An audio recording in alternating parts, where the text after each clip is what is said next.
Okay, hello everyone. I'm going to go ahead and get started as it is past 2 o'clock. My name is Hadia Chaudhry, and I'm so grateful that you could all make it here today, and I'm so grateful for everyone who promoted this event on their social media. And as you probably figured out, we're going to be talking about the Uyghur Genocide today, and also we're going to be going into detail about our project called End the Uyghur Genocide.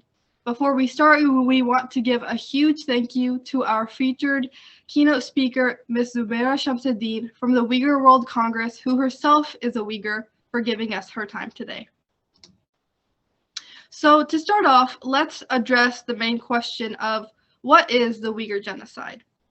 The Uyghur Genocide is a genocide happening against the Uyghurs, who are a minority ethnic group living in what was East Turkestan and is now known as Xinjiang, China. The Uyghurs, along with other minority ethnic groups in the area, are primarily Muslim. The Chinese government views their beliefs as extremist and is attempting to eliminate the Uyghurs. The Chinese government has put the Uyghurs in internment camps, and what is happening fits the UN definition of a genocide, and historians are calling this the Second Holocaust. That's just a very brief description because Ms. Zubaira will be going into detail about what this is in her talking time. So after realizing the intensity of the issue, we decided to make End the Uyghur Genocide. And you can see our mission statement here. You can read it and it'll give you an idea of what we stand for, what we're currently doing, and what we plan to do in the future. The reason this topic stood out to us was because very few people actually knew the intensity of what was happening, and that is why we decided to stand up and take action. So why? Why did we start this project? I already answered this question a little bit, but the story behind this is that I attended some workshops with Uyghur speakers about a year ago, and I realized that this was something that was really close to my heart, and it was something that I wanted to talk about. After that, I decided to make End the Uyghur Genocide, and about a month later, my first team member, Abby McMullen, joined, and since then, we have grown to a fully youth-led team and have collaborators from all across the state. We have also received several opportunities, such as the fact that we are set to be in a documentary and a podcast, and we are working with people from all different backgrounds and all different professions. We have broken this project into 3 different phases that you can see here. The first one being education through social media, art, and events. The second one being growing a following and public support. And the third one being legislative and cultural action. As of right now, we are in the first phase, as this is our first event for our project, and we are active on several social media platforms as well. As I mentioned, we have a fully youth-led team of high schoolers who are working on this project together in collaboration with many community partners across the state. And here are all of our team members that you can see on the screen and what we've all contributed. Abby McMullen and I are the project leaders. Sophie Sutterfield is our graphic designer for our graphics on our Instagram. Jay Bottoms is the playwright of our original play, Injustice Unseen. Nate Gray and Marley Price have created content for our TikTok, and Eva Duncan is our website designer for our current website. And thank you to Medina Institute for being the tech sponsor for this session. I also just want to take a moment and thank everyone, all of our mentors, all of our collaborators, our teachers, professors, religious leaders, anyone who's helped us with this project. We didn't write it out here because we didn't want to forget somebody, but we just want you to know that we all deeply appreciate you. And I want to take a moment to thank my partner, Abby McMullen, who has been with me through this, through thick and thin, has worked on it in and out of school, and has just always been by my side throughout this entire process. So now that we have a little bit of background about End the Uyghur Genocide and this project, let's talk about today's format. We'll be starting off with a poetry performance by myself, and then we'll go into an introduction to our speaker today, Ms. Zubaira Shamsuddin, and she will do about a 20-minute presentation. And then we will have a question and answer session that will last about 15 minutes. And what all the audience can do during that time is put any questions you have for Ms. Shamsuddin in the chat, and Abby and I will alternate reading them aloud so that we can hopefully get those answers to you. And we will be ending off with a monologue performance, a little play preview from our original play, and we'll also have some closing remarks about community outreach and donations. all of that being said, let's jump right into our first segment, which is my poetry performance of the original play, The Past. So in terms of my poetry experience, I have been a poet for about a year, an official poet for about a year. But I started writing at the age of 14, and just the encouragement of my teachers and the poet and everyone else, I've continued that passion. And so today I want to share our original poem, The Past, Present.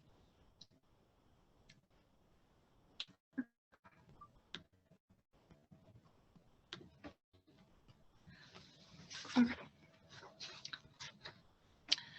Injustice anywhere is a threat to justice everywhere. Words by a wise man, words that are timeless and seamless but mean a lot more than they seem. You see, these words that were presented to us decades ago were applied to the present status quo. We may have been more aware of the fact that while we are safe in our homes, millions are tortured through their bones. We Muslims, we say sorry for crimes we didn't commit. Each day we lower our head in shame to the defame of others. Our innocence denounced, our misery flounced. The war on terror led to so many other errors. You see, we Muslims were not given the chance to justify our innocence, not given a break in the oppression, not given a chance to break the chains of the fear of flaws that we didn't even foster. People worried about refining us before we could even define ourselves. Everywhere in the world, the same struggle shape-shifting, this same Islamophobia, given the name of re-education, is ensuing egocentrically in the form of a genocide against the Uyghur people in China. Despicable acts against humanity that cannot be described in words take place at this very moment against an innocent group of people simply because of ignorance and hatred. When we read about the Holocaust in our history books, we are disgusted with the thought of Hitler to this very day. But when we see those same inhumane events taking place today, we look away acting like it's all just a game. We think that the past is behind us and humanity today is not the same. But this is simply not true. The past has revived itself from its repercussions and now looks us in the eyes and asks us some very demanding questions. It asks if we will again let it repeat itself. It asks if we will again turn away the refugees that turn to us for hope. It asks if we will again deny that ode to hope. The world looked away for years as the torments trekked. Countries offering their voices but not to list those of the oppressed. Countries selling their choices to make the lies of the oppressors echo louder in caves as hollow as many of the human hearts today. Through censorship and sensitivity and irrelevance regarding the state of humanity. But it isn't too late. This is the first step in becoming victorious, in leaving a legacy that lingers to bring peace, action through awareness, luminescence through love, prosperity through purpose. We must continue to educate ourselves and others because without knowledge, we have no aim, and without an aim, it is impossible to hit the target. We must stop turning blind eyes while we can see. We must stop hearing and truly start listening to the cries of those under piles of abuse and trauma. We must be the ones that choose to lift the voices of the oppressed. In order to heal, we must truly first feel, be surreal and surpass the appropriation of others, the racism of supremacy, the hatred fueled by hypocrisy. The oppressed may be invisible, but they are surely indivisible. This may seem like the end of the world, but we have the ability to make it the beginning of a new one. It doesn't require dollars to hear the hollers, the silent cries of freedom that come from the outside and the conscious within. The heaviest things on the scales may be the lightest things that prevail, but the world cannot close the curtains, shun the sun, be aloof to the proofs any longer. It is time that we wake up and stand up for the cause that brings change through justice and love, to lift every voice thereof. Okay. That was my original poem, and thank you guys so much for listening to that. Now I'm going to hand it over to my partner, Abby McMullen, who's going to introduce our guest speaker today. Thank you, Hadia, for that amazing performance. It's so hard to follow something like that. But hello, everyone. I'm Abby McMullen. I'm one of the project leaders, and I've been working with Hadia from the beginning, and I'm so excited and so honored to be involved in this project. We are now going to move into the speaker portion of our event. We are so honored to have Ms. Zubaida Shamsuddin from the Uyghur Human Rights Project with us today. Here is a little bit more about Ms. Shamsuddin. Ms. Zubaida Shamsuddin is Chinese Outreach Coordinator at the Uyghur Human Rights Project, or UHRP, a documentation and advocacy group based in Washington, D.C. She has been campaigning for the human rights and political freedom of the Uyghur people since the late 1980s. She currently chairs the Human Rights Committee of the World Uyghur Congress. Before joining UHRP, Ms. Shamsuddin was information officer, researcher, and translator at the International Uyghur Human Rights and Democracy Foundation. She has worked in multicultural education and community liaison for nonprofit, academic, and government organizations in Australia and the United States for over 2 decades.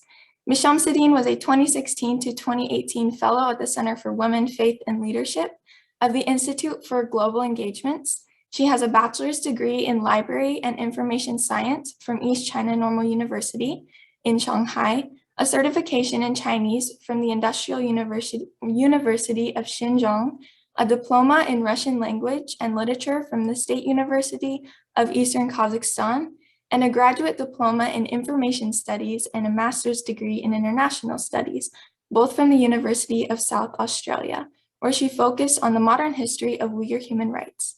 She is also fluent in English, Uyghur, Chinese, Uzbek, and Russian, and has a working knowledge of Turkish. We are so glad that she's able to come and speak to us today, and we will now pass it over to Ms. Shamsuddin. Thank you very much, Abby, for the kind introduction, and thank you. I am really pleased to be here today with you all, and thank you for your amazing poetry, Hadia. So it really touched my heart.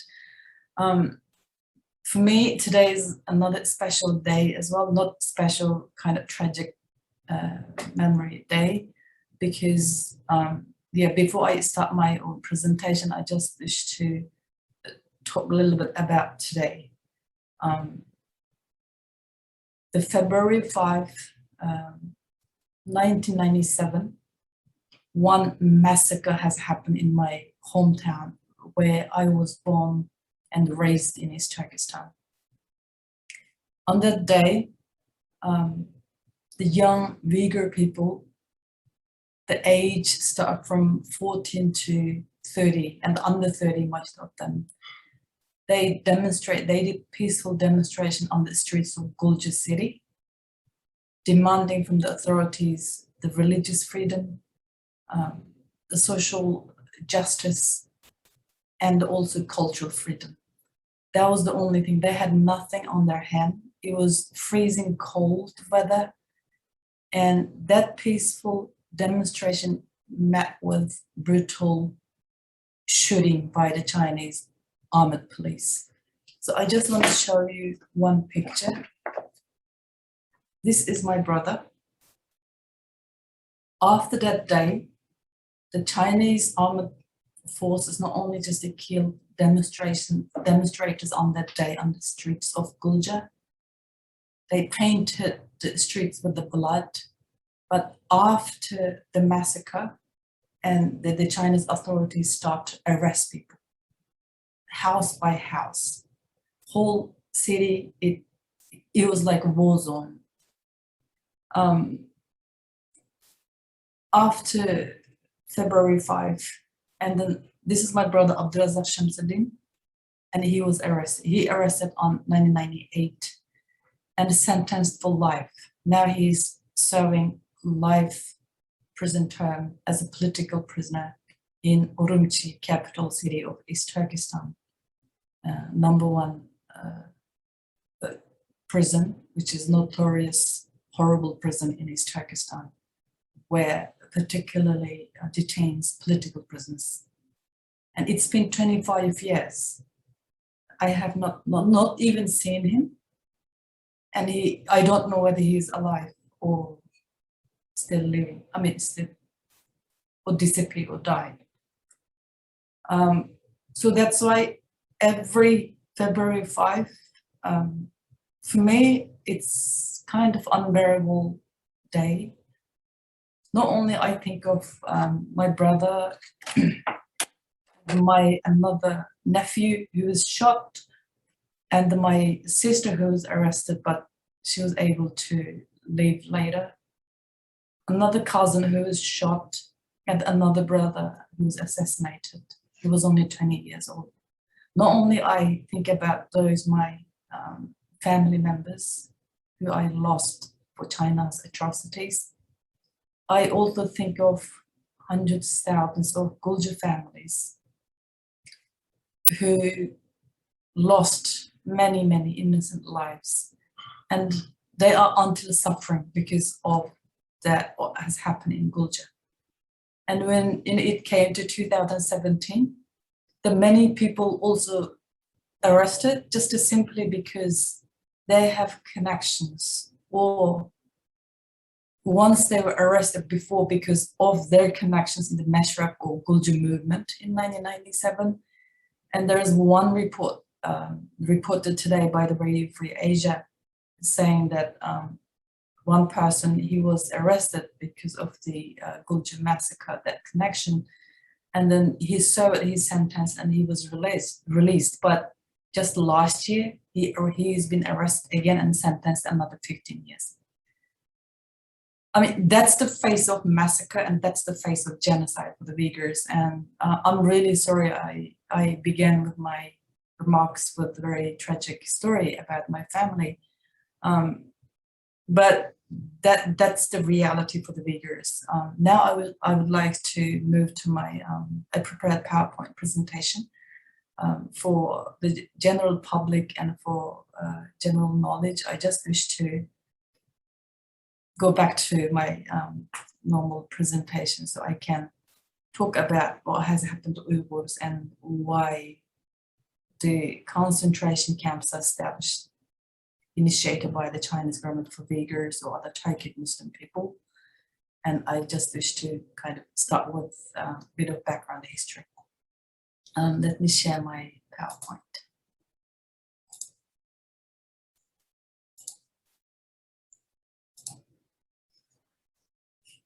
Can you see? Can you see my screen? Okay, all right.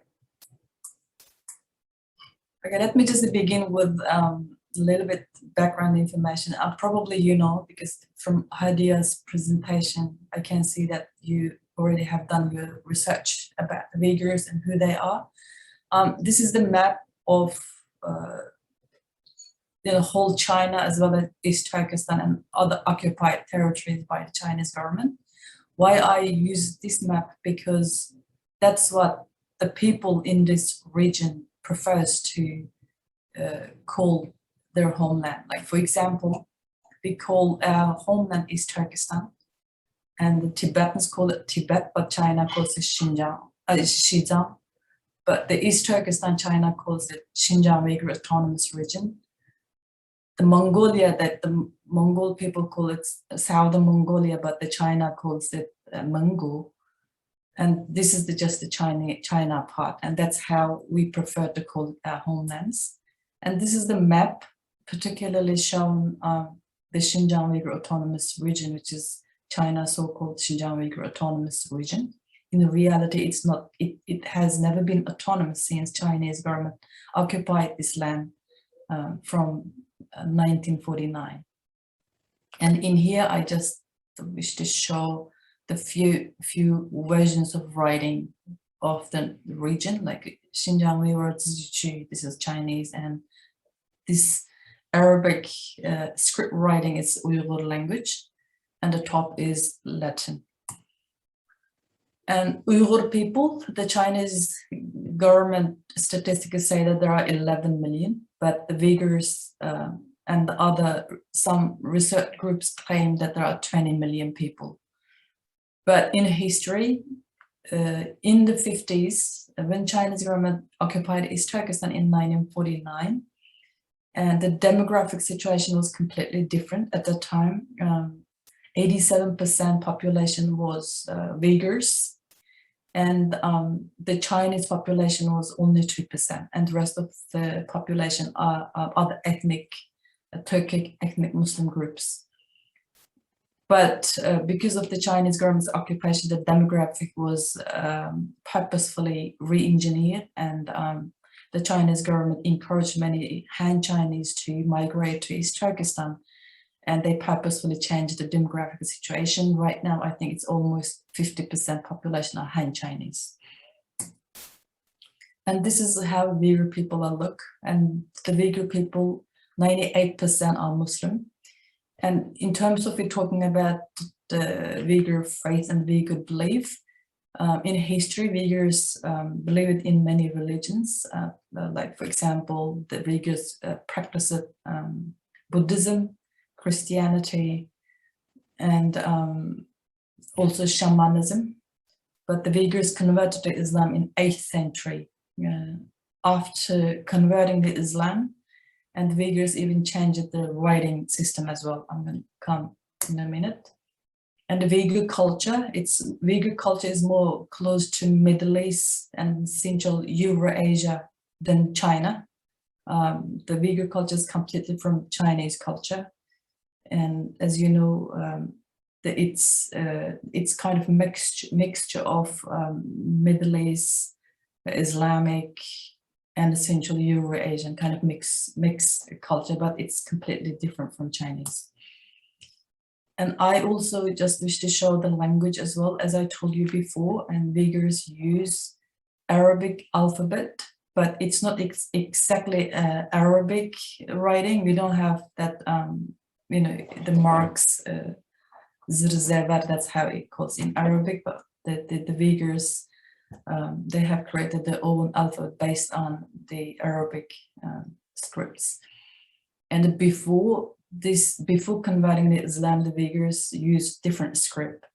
That script currently used by Mongols, because in history, especially in the Mongol Genghis Khan Empire, the Uyghurs contribute in administratively to govern the manage the empire. So at that time, the Mongols highly respected Uyghur independency or Uyghur autonomy and everything. Like the Mongol Empire didn't touch Uyghur sovereignty in their homeland.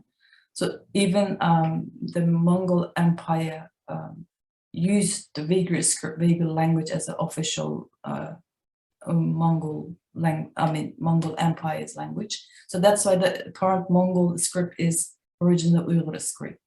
So, but we moved to Arabic script.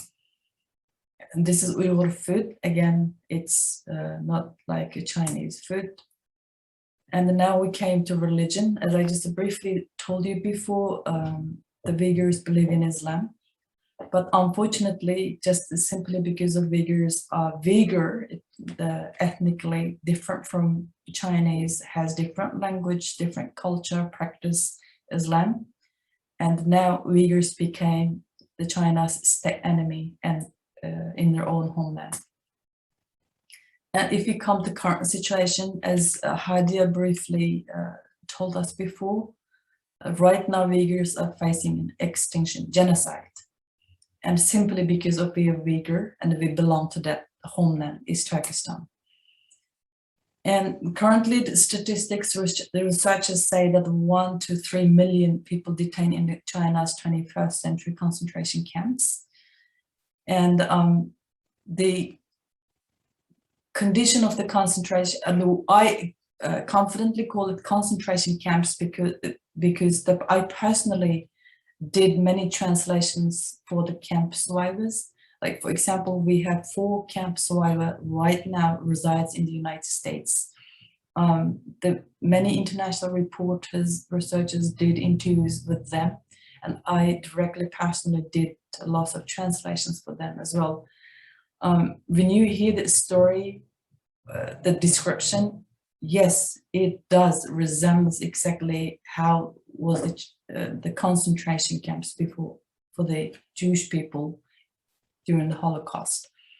And the condition of the camps are horrific, especially for the woman. The woman always faces torture, rape, sterilization, shaving their heads. I mean, it's just horrific when you hear directly from those camp survivors, and that's why I call it the China said that it's re-education camps. It's educating Uyghurs to have more skills so they can better life, but in reality, it's not. And also in here, I just put number of camps, and the number of camps were expanded. You know, it started from 2016, but it expanded. But as a Uyghur who grew up in that homeland, I believe that that kind of so-called re-education or the reforms through labor, that kind of camps exist before, even before the 2016 there was exist, but it wasn't that extensive or that many.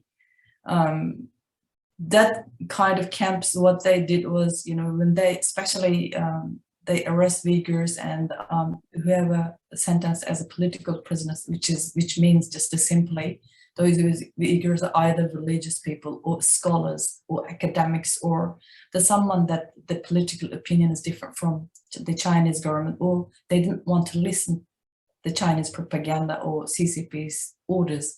Those Uyghurs were political prisoners, and they were sent to either prison or those kind of labor camps. It was just a slavery system. But in reality, since 2016, the Chinese authorities absolutely purposefully stabbed or created, built concentration camps, and the situational story completely became something different, because it clearly showed that the Chinese government's absolute mission is to just completely get rid of the people. One, they detained millions of people in the camps. At the same time, they used high-tech surveillance to control Uyghurs. The top of that, they also mobilized thousands of Chinese male officials to allocate them in the Uyghur families and to monitor Uyghurs' daily life. And I'm going to show pictures in my next slides about that as well.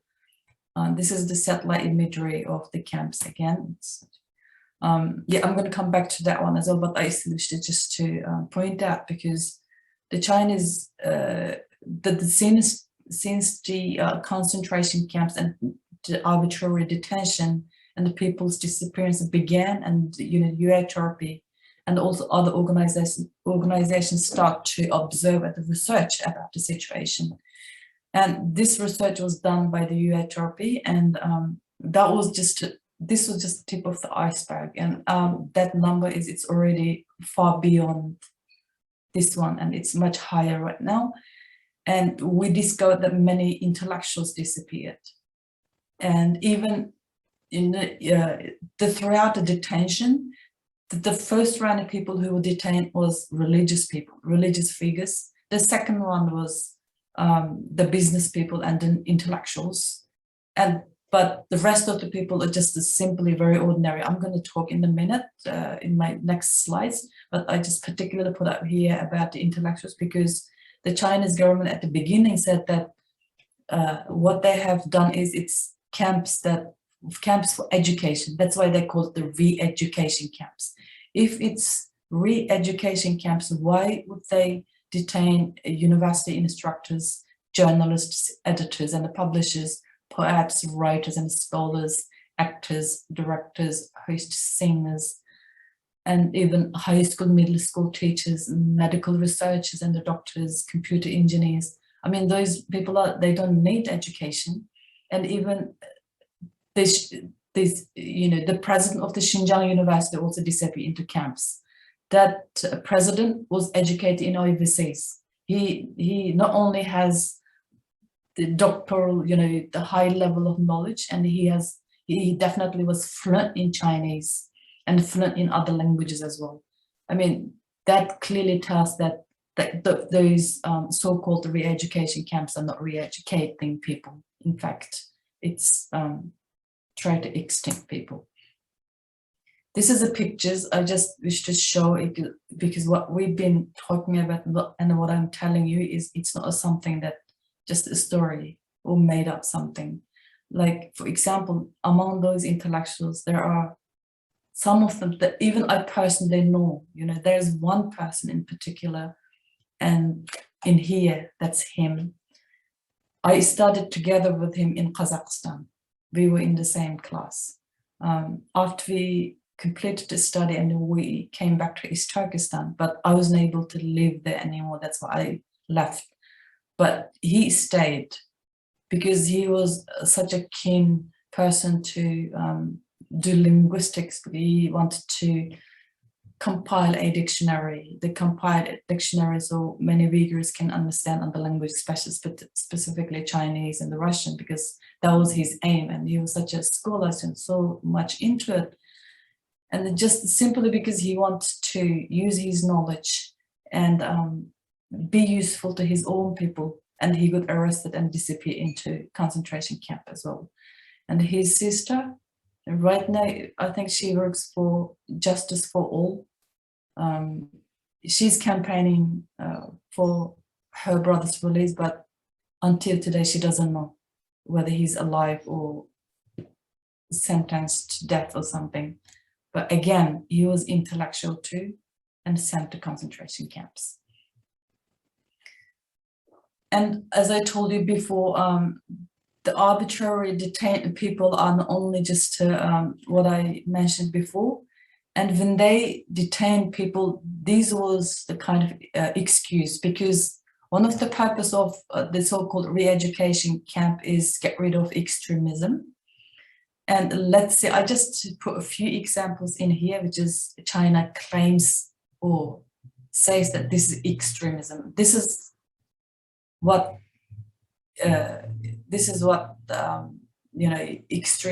extremism that China says or China claims. Like, for example, practicing Islamic norms and traditions.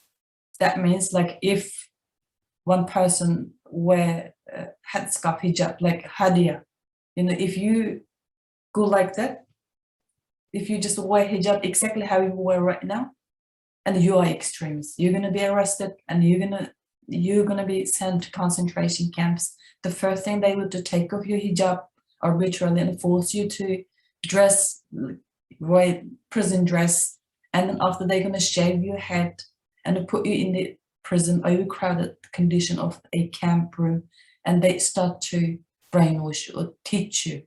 They said, tell that there is no God, there is no Allah, Xi Jinping is a God. China's Communist Party is only savior and only God, that you have to trust that, you have to believe it. And until you keep saying or memorize that kind of things, and then they stop torturing you, and that's how it is. So this is very simple things, like, for example, if you are Muslim, I mean, the praying 5 times a day it's just the absolute, I mean, that's our religion. But the Chinese government sees such a people as extremists. Secondly, communicating with others or traveling outside of China. This is also extremism. Like, for example, I can tell you one thing. Like, for me, myself, I did not talk with my family members since 2015 because my fear is if I talk to them, if I ring them, soon they talk to me and then they will get arrested and sent to concentration camps, just as simply because they talk to me. And there are many cases like that. Like, for example, my sister, she disappeared because I talked to her in 2016 when my mother passed away, because I have to tell her that our mother passed away. My mother passed away in Australia. And it was such a short talk, you know, when I just rang her, and I can sense that she was in fear. And then I told her that our mother passed away. You know, I mean, I know how she is usually, but she could have cried, she could scream, she could say something, but she didn't. She said, okay, sister, thank you, goodbye. Just because of that, she sent to concentration camp as well. She stayed in the concentration camp for 2 years with her 2 young children and husband, 4 people. Later, my sister and her 2 young children were released, but her husband, until I don't know where he is. Traveling to outside of China, again, you know, there are many young Uyghurs sent to concentration camps or arrested just as simply because they traveled to, there are 26 designated countries that China already listed. And if you travel one of those countries, and you will become extremists. The one of them is America, that I know particularly, and I know there are many people who were sent to concentration camps just simply because they came to America and they went back. Egypt, Turkey, and most of the Middle Eastern countries, Kazakhstan, and all the Central Asian countries, and European countries. I mean, there are 26 of the countries, the listed countries. I think there are in one of the articles if you want to just have a look at it as well. And first round of people, especially in 2015, over 100 students who were studying in Egypt at Azhar University. When they went back, all of them just arrested at the border and sent to concentration camps. I know one of them, one girl, when she returned in 2015, she was 3 months pregnant. She was arrested at the airport and sent to concentration camps, and since nobody knows about her pregnancy or what is happening to her. And her husband currently lives in Australia and campaigning for her, but he is unable to get any information about his wife. And this is just one example that I know directly and I have involved directly. Another one is watching a foreign movie. Like, for example, you know, some foreign movies, the Chinese government thinks it's, they ban. Like, for example, I don't know, probably recently, I think the one movie called Squid Game was very popular among young people. That movie also banned in China. If something that click people's mind about Chinese dictatorial regime or concentration camps or a kind of arbitrary detention or inhuman or torturing people with inhuman way, some kind of stuff that reminds or resembles Chinese authorities' image, all will be banned in China. Like for example, some Turkish movies banned too. I don't know whether you have watched, you know, this magnificent years of Ottoman or something. There's one movie. You know, many Uyghurs, especially women, just simply because of watched those movies, they sent to concentration camps. Even I know one woman was sentenced for 10 years jail because she watched that movie fully. That's how it is. So that's how China detains Uyghurs. And another one is having documents in Uyghur or Arabic. That means, like, for example, if you have a Quran at home, that means you are extremist. And having documents, that means if you have a Uyghur language book, because Uyghur language book is, the script is similar to Arabic, but it's Uyghur. So you will be extremist. Refusing to give biometrics and electronic data. That means, for example, in China, it's quite popular and it's kind of law right now, rule. You know, they, from time to time and all the time, they will collect biometric data from Uyghurs and electronic data as well. Like if in anything, like simply if you apply for passport, you just go through like health check in here in those countries. You give blood, you do all the biometric data, everything, just for simply applying for passport. But still they don't give you anyway. Right now they're completely private to issuing passports to Uyghurs. But even before, that's how it was. So the Uyghurs had to do it. I think, I mean, right now, as you know, East Turkestan is completely, it became open prison. Like, yes, in the concentration camps, the people are detained.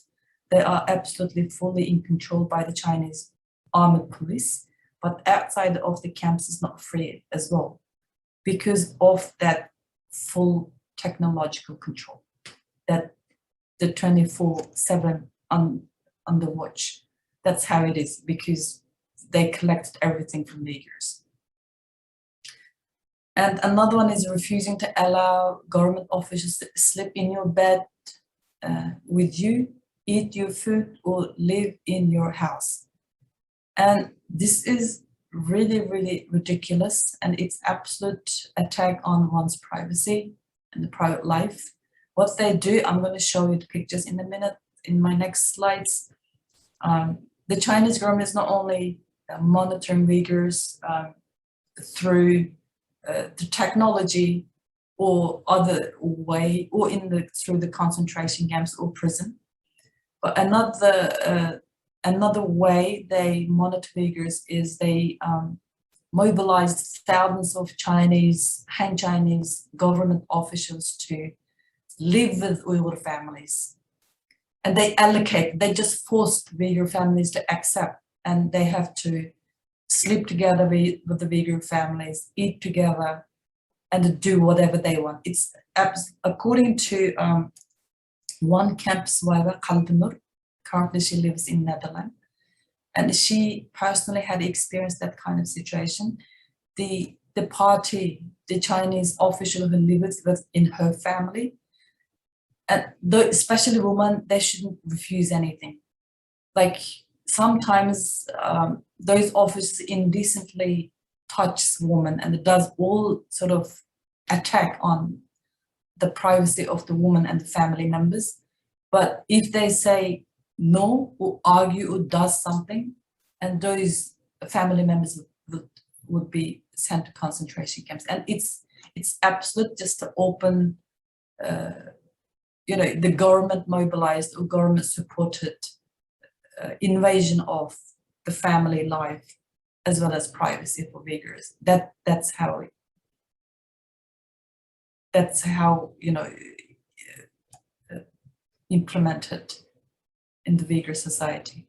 And attempting to suicide when being arrested or in the detention. Probably you have read the China's detention camps, prisons is famous in torturing, and it's horrific. And sometimes people, yes, I mean, we heard that try to suicide. If you attempt to do that, and you became extremist too.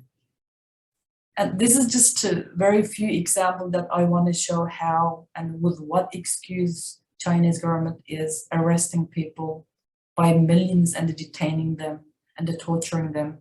And simply just to tell you that how the Chinese government is enacting the genocide against Uyghurs. And this is just pictures of few things that the Chinese government claims you are accuse you as an extremist if, and this kind of objects that if they find you from your house. Like for example, this is prayer mat, and every Muslim house should have one. I mean, everyone has it, and it's very natural. But in East Turkestan, if Uyghurs have these objects in the houses, they will be accused as extremes and sent to concentration camps. And this is how it looks like in the mosques in East Turkestan. Like, look at it. This is before, and after they even they changed the architecture of the Islamic look of the mosque. And in here, look, have a look at it. I mean, they put Chinese Communist flag, and in here you write love party, love China. In Uyghur and in Chinese, that's how it's been written. And this is how the Chinese authority is attacking Islam. And it's simply humiliating the people who believes in Islam or believes in religion. And this situation is same for other religions as well, like Christianity also, especially the Christianity and Islam is the most noticeable religion that the Chinese government really treats as it's foreign, and it's dangerous for the Chinese government's survival. And this is the pictures of how Chinese government officials live with Uyghur families. This is how it looks like. Look at them, they even sleep in one bed with the family, just horrific. And another another look of get rid of Uyghur identity is forcing Uyghur girls to marry Han Chinese. And this is really concerning because as a Muslim woman, this is not only just kind of makes Uyghur women as complete loss and a complete humiliation and a complete it's almost like equal to death, because none of the Uyghur Muslim women willingly will marry non-believer, and also it's communist Chinese man. And this is another horrific situation for Uyghur women. And this is another way of assimilating Uyghurs, make Uyghurs to give up or don't believe in religion or don't believe in Islam or any kind of faith, but just to only treat Chinese Communist Party and China as Xi Jinping like a god. So this is the way of forcing Uyghurs to give up religion. Like, for example, look at this. In Islam, the imams will not dance. And in here, the Chinese authority forcing Uyghur imams to dance, square dancing, open square dancing. This is the same picture that I showed before. It's the Uyghurs who detain in the camps. And in here, I just want to show you one thing. The Chinese government says that it's re-education camps and they are re-educating Uyghurs. I always question that if you want to educate a person, why would you put them in a high wall, barbed wire places and with the watch of full armored military personnel? Where is the educators here? It's rather than educate, it's just all the military personnel guarding them here. And I already kind of gone through here, like for example, China's shifting narrative on the Uyghur genocide, like saying that, at the beginning, there is no camps, or they didn't detain any Uyghurs, and they completely denied, and later said that when United Nations questioned about the detention, especially at the time, they said it's over 1 million Uyghurs were detained. And the Chinese government suddenly said that, no, it's not concentration camp or not internment camps. It's a re-education camps. We educating Uyghurs. And they later said that all students are graduated and the camps are closed. I mean, there's no camps, just education centers or vocational education. But in reality, later, what has happened and what was revealed is this.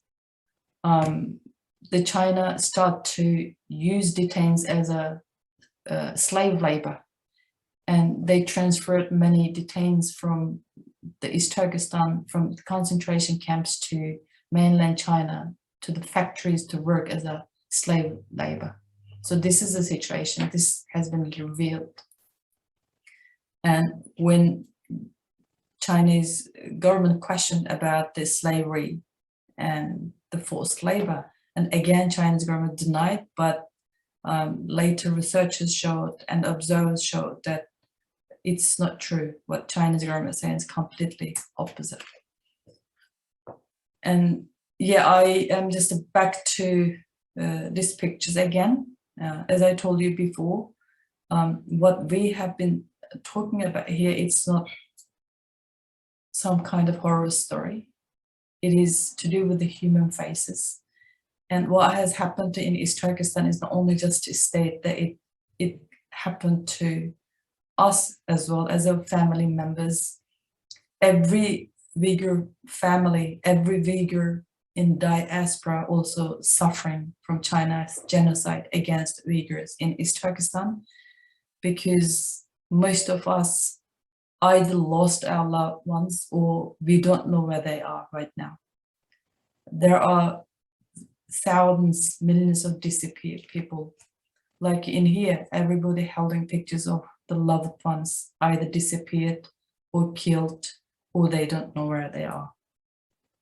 So I don't wish to go through one by one. Probably you're seeing them on TV and the news as well. Like, for example, simply I can tell you this person, I already mentioned, this is her, who returned from Egypt in 2015 and arrested at the airport when she was 3 months pregnant and she disappeared. That's her husband campaigning for her from Australia. That's what I know. And this person, he lives in Virginia in the United States, and this is his father. And his father was actually very loyal to China even before, and he was the reporter at Gulja TV station. And he got arrested and sentenced for 15 years as well. At the beginning, he disappeared. China's government denied about his disappearance. And then later, after his campaigning, and he learned that he got arrested and sentenced for 15 years. And this person, he is the president of the Uyghur American Association. And his father is very successful businessman and very wealthy person. And he was also taken to the concentration camps as well. And he's campaigning for him. Again, you can ask a million times from Chinese government is the so-called re-education camps is not re-educating people. In fact, they are extinction. They are just completely make Uyghurs disappear. And again, this is the kind of faces that I can tell you. And like, for example, this girl, she's a lawyer. She finished Harvard Law School, and her brother also, he was educated in the United States as well. Now he disappeared, and he's arrested, and she's campaigning for her brother as well. Yeah, I'm just telling the ones that I know directly, like this Gulshan Abbas, and she's a doctor, not doctor, she works in the hospital, she's a doctor. And her sister Roshan Abbas campaigning for her, just simply because what Roshan does here, she's an actress, Uyghur actress. Because of her work, the authority, Chinese authority, arrested her sister in Urumqi, and she disappeared since 2017. There are many stories like that that I can just keep talk. If I talk, maybe it's gonna never stop. But I wanna stop here, and I leave some time for questions. So probably the questions bring more knowledge or more things to learn, I guess. Because if I didn't include anything that I should be saying, or you should, I mean, you wish to learn from me, maybe it's better I give you some time for questions. And this is just, if you wish to learn more, there are many ways to learn about what's happening to Uyghurs, and personal testimonies. Like I personally just told you before about my brother and other people. And also I sent some information to Hadia as well, if you share with them the articles. There are many things. And there are many scholars about, wrote about Uyghurs as well. And they also personally visited East Turkestan, like for example, Darren Baila, Ryan Thurm, Sean Roberts, they are all, and especially Darren Baila, he has first-hand experience about what has happened to Uyghurs. So I highly recommend you to follow those authors. And also we have the list of bibliography update. It will be updated kind of monthly basis at UHRP website as well. I think I just stop here and thank you all for your time. And please feel free to ask if you have any questions. I thank you very much for your time and for listening to me. Thank you.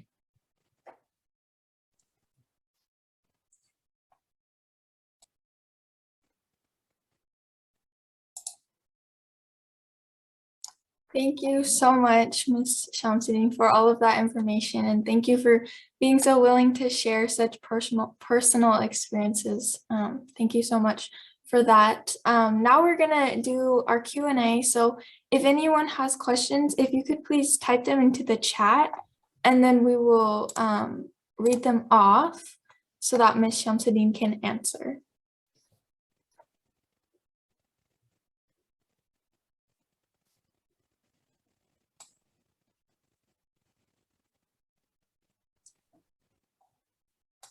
So our first question is, if you could please tell us how we can support the Uyghur people in order to free them, what we can do to help. That's a fantastic question. Thank you very much.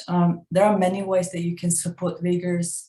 You know, there are some legislations that it's on the US Congress and the Senate, especially like the Refugee Act. It's not, it doesn't call Refugee Act, but if you visit our website, there's a full name as well. It's the legislation name is different. But if you support that kind of the legislation and acts in order to help the Uyghur situation. And also right now is the Genocide Olympic is happening.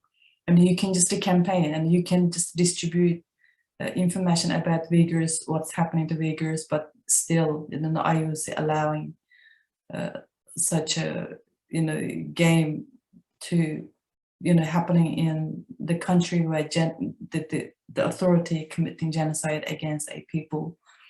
And also you can volunteer to UHRP, and like there are many Uyghur organizations like UHRP, World Uyghur Congress, and you can volunteer just to simply do some work for us. And also you can donate if you are able. There is many ways of supporting, you know, you can donate to UHRP. And also you can assess the refugee cases. There are, again, you know, the UHRP does support refugees, Uyghur refugees as well. And also all the time we try to let people know, that let the world know about, you know, stories of camp survivors or other individuals, you know, who directly experience that atrocities. So there are many ways that you can support us. And also another thing for students can do is, if you are at the universities, you can join the campaigns of divesting, you know, the university divestment from the companies. that are complicit with the Chinese government's genocide against the Uyghurs. Like, for example, there are some tech companies in the United States, and some universities may have investment in those companies. And those tech companies are, in fact, one way or another helping Chinese government to, undertake the genocide against the Uyghurs. Because, I mean, one way of the Chinese government so successfully can control all the people in East Turkestan as well as in China, and in even expanding that method of control to the overseas, it's because of they are able to use that kind of tech ability of other companies that are operating even in the United States. So students can do many things. You can campaign to divestment of the universities.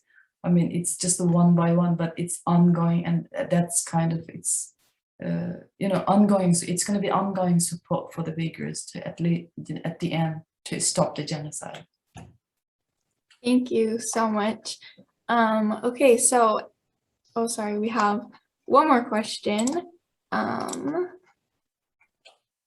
The question is, how do you personally see this issue in 10 to 15 years from now?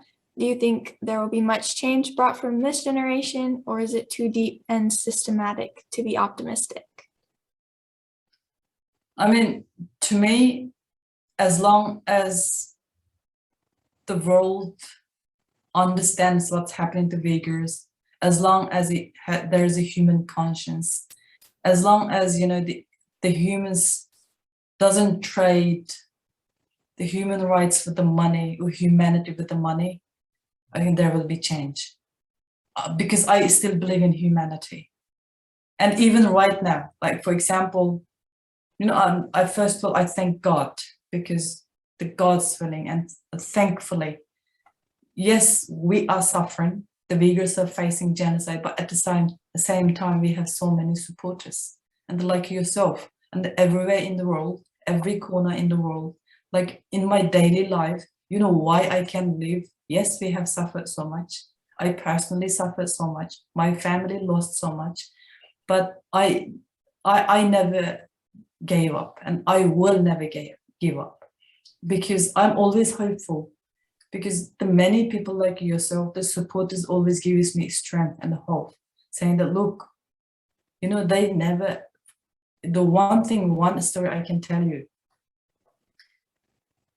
when I lost my brother, at that time I was working at the university in Australia. On that day, I just heard from, through the telephone directly that, look, your brother got shot. And it was just shocking for me. I lost my mind. I was I didn't know what to do. Even I didn't know how. I came out from my house, drove the car, and straight I came to my office. And when I sat in my office, I was just sitting like that in front of the computer, but my mind was in shock. I can't think, I can't do anything. I was just sitting until my boss came in, and she came in and came to me and said, look, Zubaida, why didn't you turn on your computer? And then I realized that I'm in my office. And then from shock, I just woke up, and then I suddenly start crying. And then she said, what happened to you? Look, my brother, he's only 23 years old. He did nothing, but China accused him that he is trying to overthrow Chinese government, and they shot him. Tell me, 23 years old boy can overthrow one government himself? And is that something reasonable accusation for a 24 years old boy? And he was only a student, and he did nothing, and he doesn't know how to use the gun even. And then I just sat, and that's all I said to her, and she was like, just calm down. And I came down, and she was so supportive. From that time, that day onwards, she did so much. She did far more than what I did for Uyghurs, for our people. So from that time, I'm so hopeful. That's how it is like. She never visited East Turkestan. She never been to there, but she feels our pain. She felt my pain. she's see-through. If she doesn't do something for us, for me at the time, maybe something worse can happen, another person in this earth and another human being, which is, we are all same people and we don't want to suffer from that atrocity by China.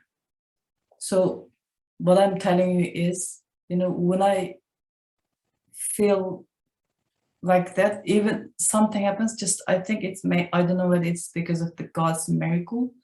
There is always someone, always some person, always something that comes up and supports me, always gives me strength, always gives me hope, always does something, always something happens. So as long as, you know, people like yourself and others in this world and this atrocity, we will be able to stop. Thank you. That was very beautiful. Before we close our Q&A, we have one last question. The question is, what products should we boycott from forced Uyghur labor, or how do we influence economic pain to China until change is realized? That's fantastic. I think that's another way of stopping China, because for China and the Chinese authority, money is God, because they only believe in it. I mean, whatever they are doing now, because they think they are very powerful, because they are rich. That's the thing. But definitely, if we boycott the Chinese products, in like instead of buying made in China electronic products or something else, we can buy many stuff. You know, we can buy, you know, products that made other places, other poor countries even, you know, they products. One way we can help them, you know, that's one thing. Help them, for those people to improve their lives instead of helping China to commit genocide against innocent people. So that's how balanced it is. So I recommend just to try to avoid buying anything made in China, because we don't know, maybe many products that are made in China is tainted with forced labor, forced Uyghur labor. It's already there. Like, I mean, there are a list of companies. I mean, I recommend you to have a look at our website, UHRP website. There's a list of companies, and any product that connects to those companies could be tainted to forced labor. So just as simply, whenever we go do shopping or something, just be vigilant. If possible, don't buy any product made in China. Thank you. That's very helpful. Thank you for all of that information. We are now going to move on into the monologue part of this event. We are going to be hearing a monologue from the play called Injustice Unseen, which is written by Jay Bottoms, and it will be performed by Maggie Martin. Maggie has been in theater 1 and 2 at her high school, and she's performed in a variety of monologues and characters, and she has also been a stage manager. Jay Bottoms, the one who wrote the play, has been in high school theater for 3 years. She starred as Jordan Baker in Great Gatsby, and then has also been a student director several times and has a lead role in the upcoming play Clue. In the play, the main character, Warda, is a Uyghur woman who is asked to come back to China and sign some documents, or so she thinks. However, once she gets there, she's taken to a labor camp. The play details her many gruesome experiences and interactions with other detainees. And at the end, she recites a monologue begging to be seen and helped, which is what Maggie will be performing to us today. So we will now turn it over to Maggie. Fantastic. Thank you. That's fantastic. Thank you so much, Abby. Every day, another injustice goes unseen. Minorities overlooked by the majority's oblivion. Don't let history repeat itself as your Instagram bio, but scroll past activists' posts. Never forget, but you do, forgetting all of the horrible things to make your life better. We've come so far, but there's so much further to go. Look past your own home, your town, your country. Oppression turned so quick, I guess we forgot about it. It turned deadly, and now we choose not to know. It is whispered in your ear, and you turn to your friend and ask if they've heard about anything. It is thrown in your face, and you turn your head towards oblivion. Change, help, and knowing is the only thing that will save us from the injustice unseen. Thank you so much, Maggie, for that beautiful performance and that wonderful message. And that was just a little sneak peek into our original play written by Jane Bottoms. And we have cast our actors and actresses for that, and we're working on that, and we're hoping to have that performance at our next event. So please stay tuned for that. And now I'm just going to go ahead and share screen again to end out the slides real quick.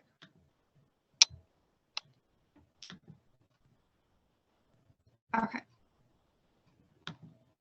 So just for some closing remarks, we would like to give you some information on how you can donate to our project. You can just write Uyghur Project in the memo line and donate to these platforms right here, and Abby will be putting these links in the chat as well. Just give a minute if anybody wants to get this down. Donations would be used to basically plan out the rest of our project if we need venues for our hopefully in-person events, to pay honorariums for amazing speakers such as Ms. Shamsuddin, and to just promote our project as much as possible. And this is one of the ways you can support organizations by donating. You can donate to us, and you can donate to the Uyghur Human Rights Project and all the other organizations out there as well. Okay. Here on the screen, you can see all of our current social media. If you guys want to get that down, this will also be in the chat. We highly, highly encourage that you follow all of these platforms, look into them, and promote them as much as possible, as social media is one of the most powerful tools of our time in spreading movements and getting information out there. Our Instagram is Uyghur Project, TikTok Uyghur Project, and our first video to our YouTube will be uploaded as the recording of this event. So if you need to go back and look at anything, you can do that as well. And we also have a website up, as you can see on the screen right here. I'll give a second just so everybody can take a picture of that or get that information down, have those links with you.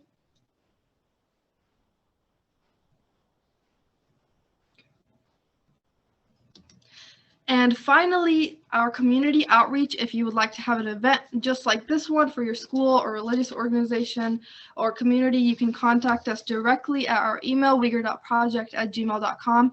And if you would just, if you need some sort of information, if you would like any more tips on how to get this message out there, if you would want a singular performance, anything like that, please definitely reach out to us, because we want to get into direct contact with as many communities as possible.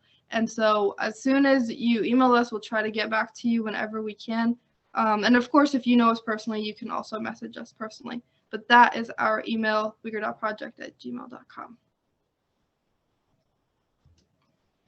Alrighty, that brings us to the end of our first event. I again want to thank you all so much for attending, promoting this event, and give a huge thank you to our performer Maggie, my team member Abby, and our very amazing guest speaker today, Ms. Zubaira Shamsuddin. We hope that you all learned something today. You're going to take something home, and you're going to keep updated with our social media platforms, because we plan on putting out more action-related posts such as petitions, information on boycotts, and etc. And again, we appreciate everyone for coming. And with that, that is the end of our event.